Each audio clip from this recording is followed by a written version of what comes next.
Welcome back ulit mga katoka. Day 3 na po natin ngayong araw.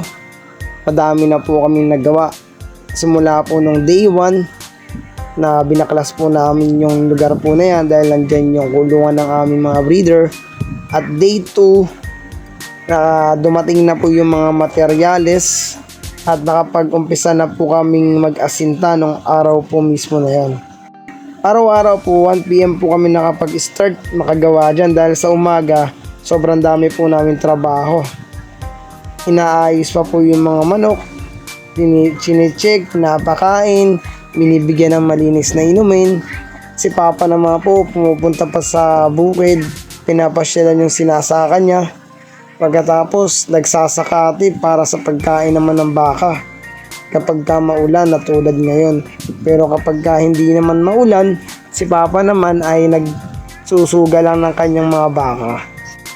Kaya ngayon araw, day 3, naguhukay na kami ng panambak dyan sa naasinta namin kahapon. Dahil sobrang baba ng area na yan, kailangan namin patagin. Para kapag nag-alaga kami tulad sa pagkakataong ito, hindi nakapabulusok yung kulungan. Kaya papatagin muna namin to dahil sobrang lalim din talaga. Bali 3 patong ng hollow blocks yan, yung taas, bago namin tinambakan ng mga lupa. Naguhukay na kami dyan. Sobrang hirap dahil pabugso-bugso yung ulan, pasilong-silong kami dahil sobrang hirap kung magkakasakit kaming lahat at magkakasabay-sabay kaming dadapuan ng trangkaso. Lalo na sa panahon ngayon, usong-uso pa naman. Diyan lang din sa gilid kami nagukay, hindi kalayuan, mga 1 dipa ang pagitan. Pagkatapos, tinatambak na namin dyan sa malalim na parte na yan dahil kailangan namin itong taasan at patagin. Nang una, ang gamit pa namin pala, pero kalaunan, kinamay na lang talaga namin dahil sobrang dikit ng mga putik at lupa sa mga ginagamit naming mga materyales at mga tools. Kaya mas minabuti na lang namin na kamayin, mas mabilis pa at mas mabilis pa kaming matatapos.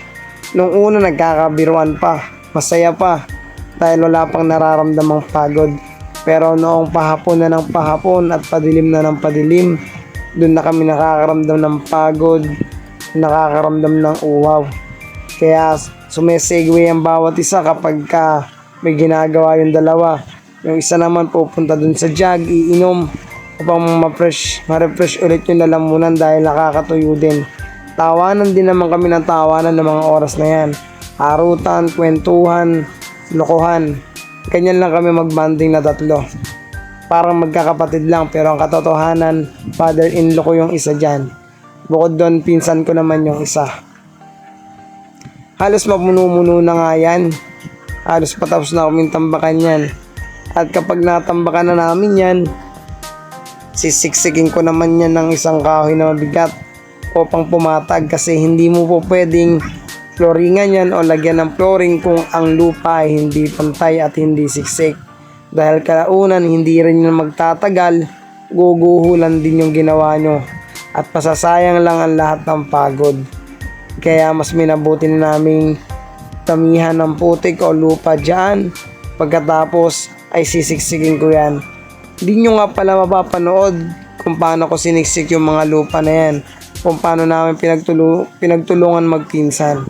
Dahil nung parte na yan, nalobat na yung cellphone ko dahil nakabukas yung data at minihintay din kasi kung buyer. Kaya sa susunod, ipapakita ko na lang sa inyo kung paano ang ginawa namin dyan. Subaybayan nyo po sana ang aming pagpapalaki sa aming alagang biik. Susubukan po natin kung ano po ang mangyayari, kung makakabawi po ba tayo o hindi. Alam naman po namin sa unang pagkakataon ay hindi agad-agad makakabawi.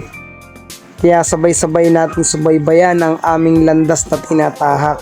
Sabay-sabay tayo magtagumpay at matuto sa lahat ng ating pagkakamali sa buhay. Kaya sana suportahan niyo po kami palagi. Huwag niyo pong kalimutang i-like, share, at i-click ang notification bell. Lagi niyo pong tatandaan, dati kong kataga, malaki ang kita sa pagmamanok, konting sipag lang. Pero ngayon, sa baboy naman. Hanggang sa ating susunod na pagkikita, paalam!